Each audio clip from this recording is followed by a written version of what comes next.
आप सभी को हमारे YouTube channel PK online academy में स्वागत है। तो आज हम एक वीडियो दे रहे हैं। इस वीडियो में application for the post of teacher for teaching job. जब कोई स्कूल में पढ़ाने के लिए जाते हैं तो कैसे प्रिंसिपल के पास पत्र लिखा जाता है, इसके बारे में कैसे कैसे कहाँ क्या करना है, यानी हम इस वीडियो में प्रिंसिपल के पास एक पत्र लिखे हैं जिसे आप पढ़कर आसानी से इसे सीख सकते हैं, जान सकते हैं। तो देखने से पहले हमारे वीडियो को अवश्य लाइक सब्सक्राइब करें। तो शुरुआत करने जा रहा हूं। पहला यहाँ से शुरू करेंगे कि application for the post of teacher for teaching job, यानी शिक्षक के जॉब के लिए, नौकरी के लिए जब हम किसी भी स्कूल में प्रिंसिपल के पास आवेदन लिखते हैं तो किस तरह से लिखेंगे। शुरुआती करेंगे टू द प्रिंसिपल। जिस स्कूल में हम दे रहे हैं उस स्कूल का नाम लिखेंगे। जैसे हमने लिखा है DAV पब्लिक स्कूल नवादा। आप कुछ और लिख सकते हैं। जिस स्कूल में आप आवेदन देने के लिए जाएंगे उस स्कूल का नाम लिखेंगे। सब्जेक्ट यानी विषय, तो सब्जेक्ट लिखने के बाद आप लिखेंगे an application for teaching job, यानी यह जो एप्लीकेशन है वो किस लिए है, तो टीचिंग यानी पढ़ाने के संबंध में, पढ़ाने के लिए। आगे बढ़ेंगे रिस्पेक्टेड सर या मैडम, या आप जहां जिस स्कूल में देंगे हो सकता है वहां सर हो या मैडम हो, तो रिस्पेक्टेड सर या madam, I am appearing for a teaching position in your school, यानी हम आपके स्कूल में टीचिंग के लिए एडमिट होना चाहते हैं, सम्मिलित होना चाहते हैं।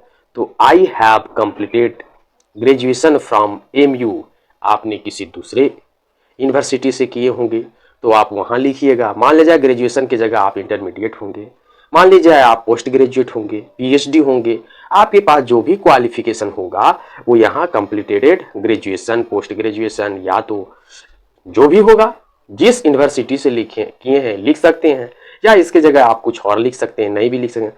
I have a teaching experience of 10 years, मान ले जाए आपको 5 ईयर्स का, यानी 5 ईयर्स का हो, 2 ईयर्स का हो, 1 ईयर्स का हो, तो आप 1 ईयर्स लिख सकते हैं, है ना, जिन्हें जितना हो सकता है। तो complete graduation from MU, I have a teaching experience of 10 years, I am very hard working and dedicated my work, यानी यहाँ क्या हुआ कि हम अपने हार्ड वर्किंग और अपनी कर्मठता के लिए अपने काम पर समर्पित होते हैं। So I would like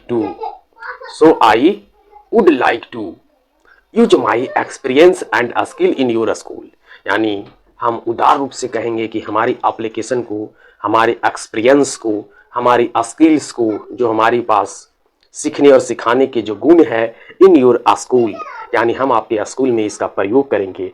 kindly accept my resume, है ना, यानी नम्र निवेदन से हम बोलेंगे कि हमारी जो रिज्यूम है, आपने जो अपनी क्वालिफिकेशन का जो रिज्यूम देने का काम करते हैं वो कहेंगे अपने प्राचार्य महोदय से kindly accept my resume if you find me eligible for this post, और वो कहेंगे कि अगर ये हम आप एक्सेप्ट करते हैं तो इफ यू फाइंड मी, अगर ये आप मुझे एलिजिबल समझते हैं, योग्य समझते हैं दिस पोस्ट के लिए, तो you can call me in this number, यानी आप हमें कॉल कर सकते हैं, बुला सकते हैं। जो आप अपने नंबर देने का काम करिएगा, यहाँ जो भी आपका नंबर होगा, जैसे 62092348, जिस तरह से भी हो आपका जो होगा वो आप देने का काम करेंगे।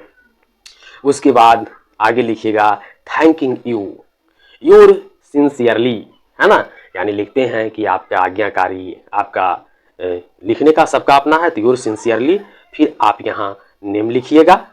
नेम लिखने के बाद आप अपना एड्रेस लिखिएगा, कॉन्टैक्ट नंबर दीजिएगा। बहुत से लोग इस तरह से ऐसे करते हैं, है ना। उसके बाद यहाँ डेट लिखिएगा, यहाँ डेट लिखिएगा, और डेट लिखने के बाद यहाँ अपना डेट डाल सकते हैं। इस प्रकार से आप इस तरह से एप्लीकेशन लिखने के बाद आप टीचिंग के लिए सेलेक्ट हो सकते हैं।